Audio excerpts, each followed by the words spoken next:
What is up, everybody? Welcome back to another Dragon Ball Z Dokkan Battle video. This one's going to be an update video for Global, for your global player base, and we're going to talk about the stuff that is coming to Global soon, and all that other good stuff. So hope you all enjoy this. Subscribe if you're new for more content. Now, first and foremost, there is some information saying that Bardock is coming really soon. I don't typically like to report on little things like that, little tidbits of news like that, unless we get like a, data download or something like that says concrete and then DBZ Space has it. A lot of times stuff like that is predicated on when missions arrive and stuff like that. But just keep that in the back of your mind that type of stuff should be coming, but there is no announcement of it in this 1,000-day celebration. So Global's about to get access to this Goku as well, who's really cool, and a lot of people should be getting him pretty soon, to be honest. I'm surprised at the number of people that have tweeted me, and they're like, oh, I'm only like 30 days away. So if that is you, congrats, big congrats. But before we get into this, I want to say, earlier today I put out a video on Danmachi. Is it wrong to try to pick up girls in a dungeon? This is a new mobile game. It is 100% available as well. Download it. Well, I don't want to say 100% because in some markets it's not officially released yet. But if you guys are in US, Canada, and things like that, you should be able to get it.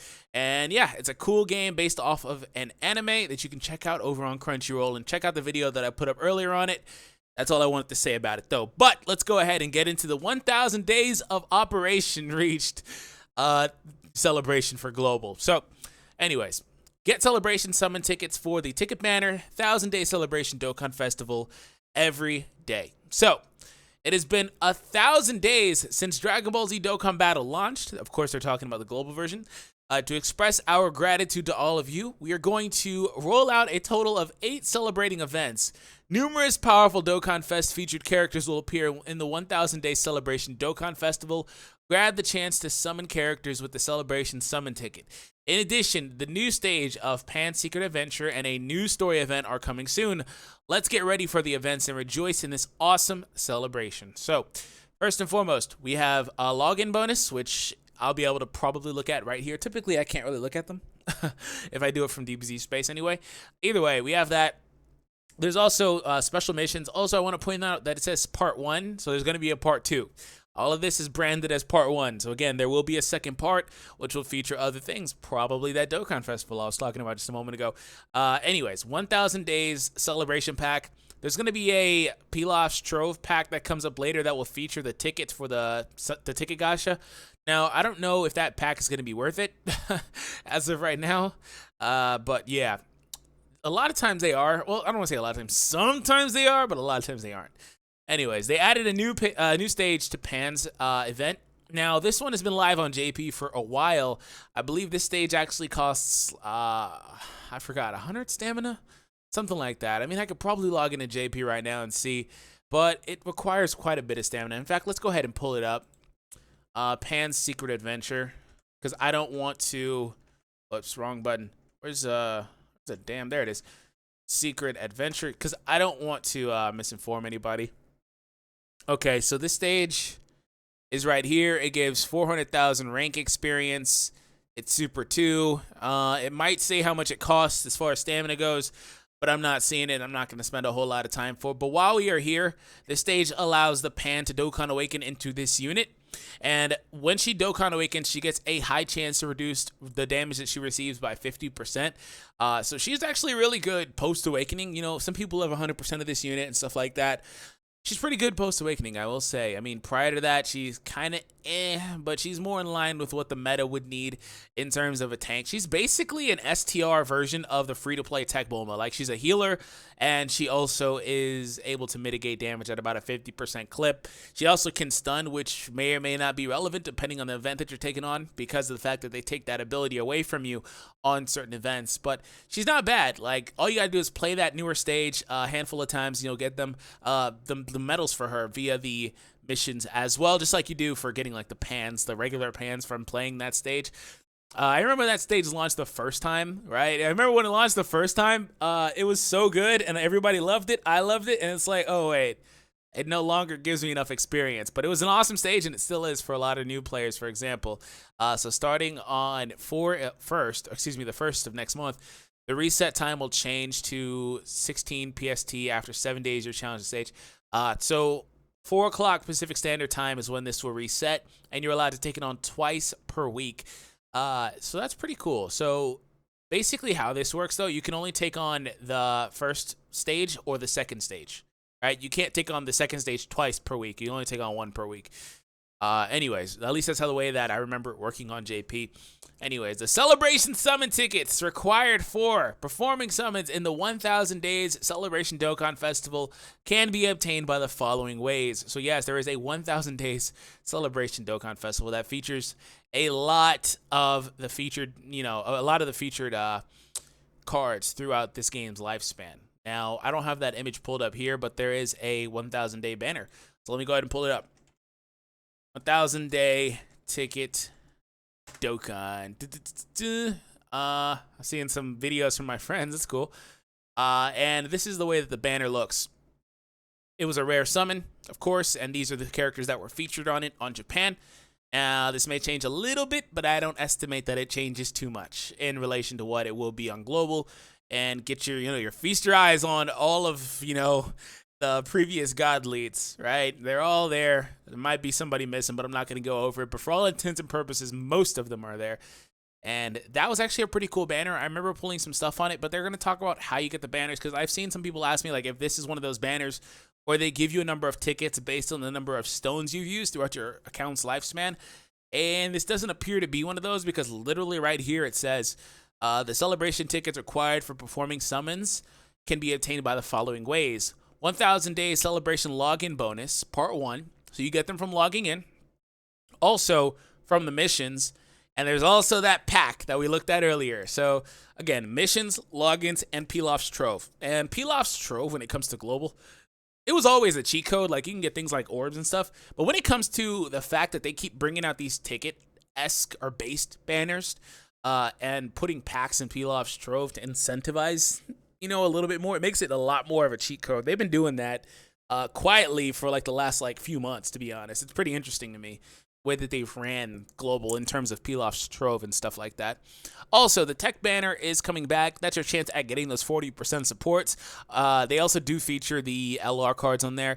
That should feature, well, at this point, it would only feature LR, Goku, Black, and Zamasu until they drop Goku. And whenever they drop Goku, he'll be on there next time you see this banner. So it also does offer those 2 Kais per multi. Finally, the last thing is a new story mission, the low-class warrior Raditz Pride. So this is actually a new category leader. He's a free-to-play category leader. I believe he's also an AoE unit. We'll go ahead and take a look at him here. I didn't ever really showcase Raditz. I was planning on actually doing it on JP, but I might as well just do it on global. So I want to go ahead and show you. Actually, I can go back to the global database for this. I want to go ahead and show you that unit and his category, basically.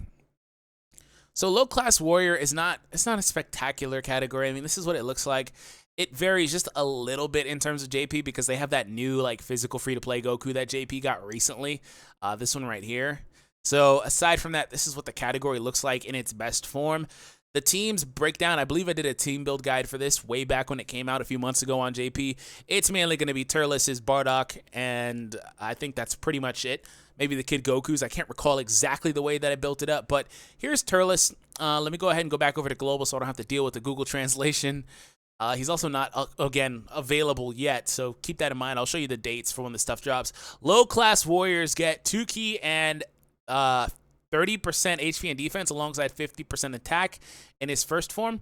And then in his Dokkan Awaken, that changes to 4 key, right? 4 key and 40% alongside 80% attack. My favorite part about that leader skill, aside from the 4 key, that's really obvious, is the fact that they also are offering the 80% attack. Because a lot of times they'll do 80% defense. Something real cheeky like that. But 80% attack is super good. I really like that.